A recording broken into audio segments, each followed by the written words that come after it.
Même en Suisse, on élit des représentants qui vont parler pour nous. Mais que veux-tu qu'ils disent? Et surtout, c'est qui que tu vas choisir pour sauver l'humanité.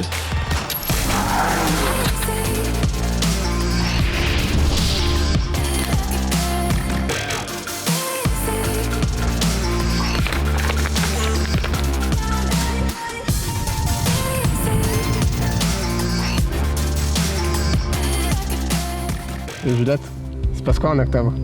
Je sais, c'est les élections du Parlement fédéral.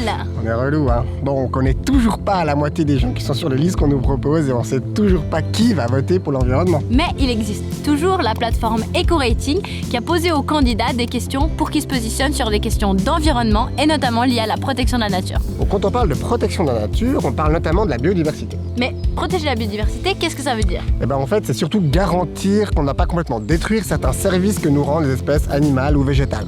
Si jamais on a fait une petite vidéo là-dessus, ça vaut la peine. On est retourné voir Alexandre, notre expert attitré pour ces questions-là. Du coup, à quelles questions vont devoir répondre les gens qu'on va élire? Et ouais, quid des OGM?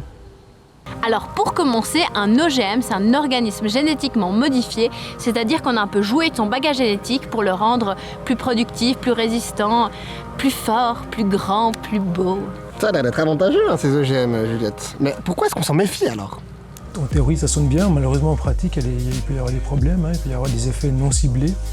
On pensait typiquement à ce Monsanto 810, cette variété de maïs qui a été développée, qui a été plantée dans plusieurs pays européens, qui a été utilisée en champ. Donc, les effets indésirables ont été évalués et figurez-vous qu'il y a des effets indésirables qui ont été détectés par des chercheurs qui ont découvert que des coccinelles qui mangeaient justement du pollen de ce maïs transgénique souffraient, avaient des problèmes de longévité, avaient des problèmes de survie en quelque sorte. Cette histoire de coccinelle, ça montre quand même qu'il y a potentiellement des risques sur d'autres espèces. On manque de recul à long terme pour connaître les répercussions sur les êtres humains, et puis c'est encore une bataille entre les experts aujourd'hui. À cela, on peut ajouter d'autres cibles potentielles, comme par exemple les agriculteurs. Donc il y a une sorte de méfiance, et puis il y a aussi toute la méfiance par rapport à poser des brevets sur le vivant, par rapport à l'accès aux semences, par rapport à enfermer les agriculteurs dans un système économique qui vise à vendre un maximum de plantes, de semences génétiquement modifiées qui vont bien souvent avec d'autres outils comme le glyphosate et le Roundup.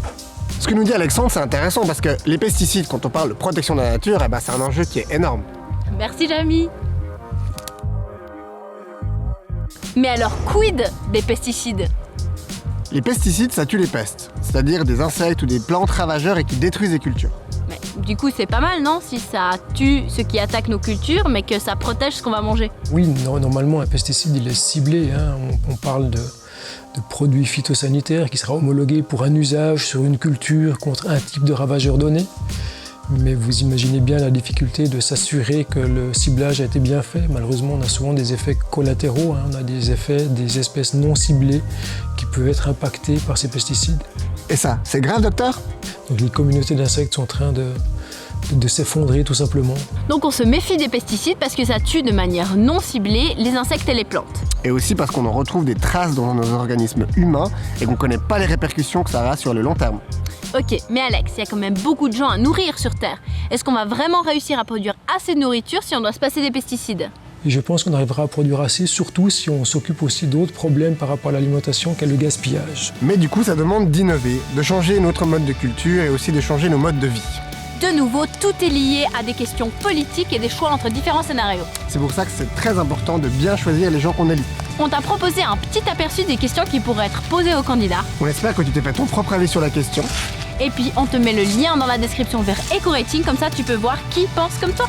Et surtout, va voter! Girls! Quid!